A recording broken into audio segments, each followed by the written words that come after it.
مادر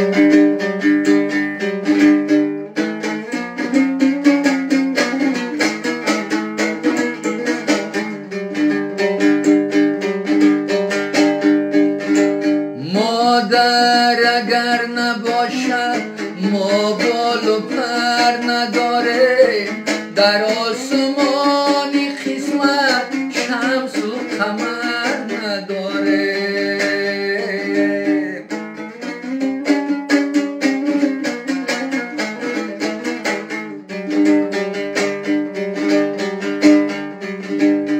قیمتی گهور و زر بود است مهری مادر، مادر کی رفت از سر گنج و گوهر نداره.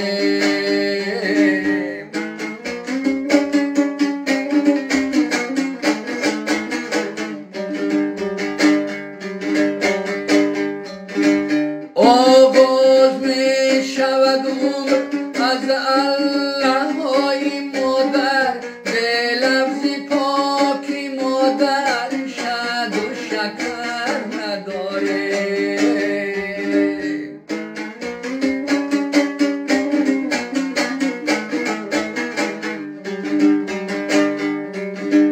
دامانی پاکی مادر ما را بهشت بود است، مثلش عزیز و دلها در بحر و بر نداره.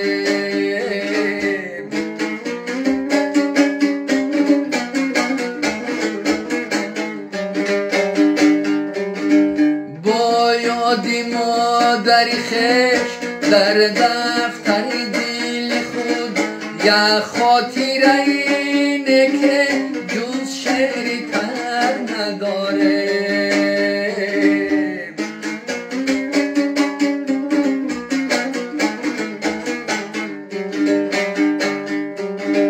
مادر اگر نباشد ما بال و پر نداره، در آسمانی قسمت شمس و قمر نداره.